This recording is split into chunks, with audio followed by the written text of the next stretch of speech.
The showdown to replace Erin O'Toole as Conservative leader is shaping up to be one of the most consequential races in that party's history.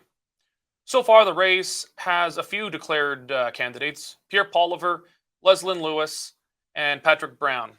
And Jean Charest is expected to formally launch his campaign in Calgary on March 8th. A few others may join the fray, but Poilievre and Charest will very likely be the only candidates with any realistic shot at winning. Most Conservative leadership races are proxy battles for the ideological soul of the party. This ideological battle has taken different forms in its previous three contests. In 2004, Stephen Harper represented a moderated, but still Western and reform-rooted version of the newly united party against the Toronto-based traditional progressive conservatism of his primary competitor, Belinda Stronach. Harper's vision won out, but he was careful not to govern just for his native Western and reform faction. On the contrary, his cabinet was dominated by more traditional progressive conservatives, and he successfully held the party together until losing power in 2015. In 2017, Canada saw its first ever serious play for high office by an explicitly libertarian candidate in the form of Maxime Bernier. His Mad Max campaign saw the sometimes former controversial minister run on the most radical platform of rolling back the size and scope of the Canadian state in Canada's history. Bernier lost the controversial vote to Andrew Scheer, who ran as a relatively generic blue conservative. Bernier went on to publicly break with the Tories and take a more populist direction with his People's Party.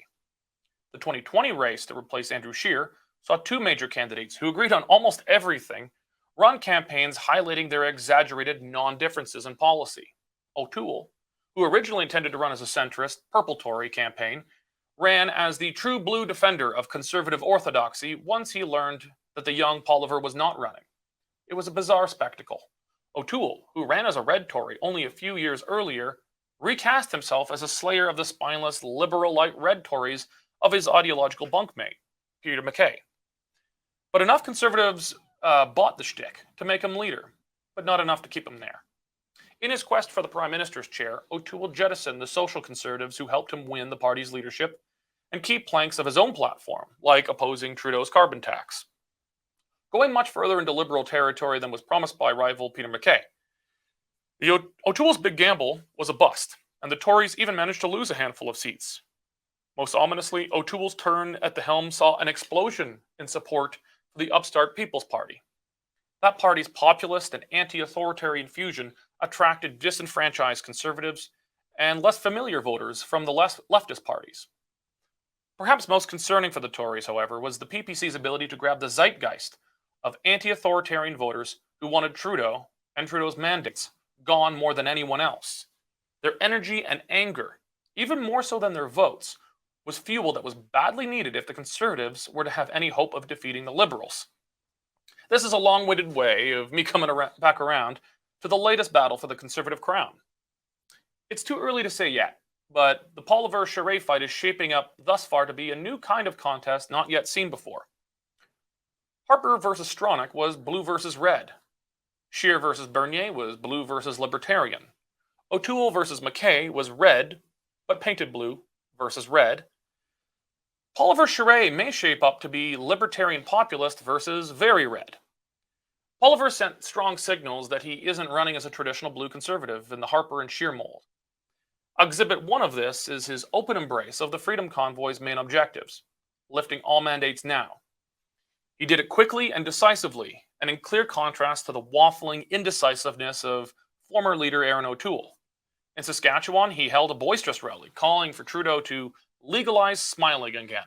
That is, end the federal mask and vaccine mandates. Exhibit 2 is what appears to be an embrace of a radical and badly needed overhaul of Canada's crumbling monetary policy. Discussing the gold standard and Bitcoin can be confusing to the uninitiated, but to the rapidly growing digital currency movement, he is speaking an easily recognizable language. Poilievre's speeches in Parliament comparing Trudeau to a medieval English king who debased the currency and subsequently lost his head is using arguments that come directly from the gold standard proponents and their successor advocates of the Bitcoin standard. Most Canadians pay little to no attention to monetary policy beyond what the government's artificial interest rates mean for their mortgage payments. For those who are paying attention, they could find themselves with a serious candidate for high office. Poilievre's path to the Conservative leadership and the Prime Minister's chair align nicely along a single path. That is to win back wayward PPC votes and convince enough swing voters that he is a decisive leader guided by principles and not polls. For the first part of this, Poilievre is well on his way. He is unambiguously anti-mandate, although a bit late to the game in his public position. He is beating the establishment and anti-authoritarian drum, competing with Bernier to see who can use the word freedom the most in a stump speech. If he really wants to send a clear signal that he wants PPC voters on Team Pierre, he should run as Bernier himself did in 2017 on a promise of ending the supply management dairy cartel.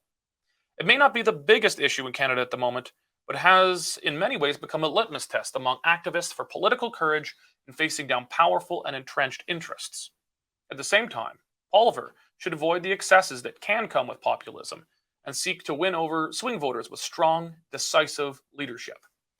This would be in contrast to the strategy last time around, which saw Erin O'Toole publicly repudiate most of his own major policy positions to show swing voters just how reasonable he was. But to many, it just stank of political opportunism. Most voters in Canada are not two-dimensional ideologues plotted along a left-right axis. They have individual values and don't always fit neatly into ideological purity tests, and will often select a candidate who appears strong and decisive over one that may signal the right virtues. It's difficult to find anyone under the age of 50 west of Lake Superior who knows who Jean Charest is. The temptation will be there for Poilievre to play it safe because his primary opponent faces strong hostility from the party's right and in the west. But Charest has significant support in Quebec and among the party's corporate oligarchs.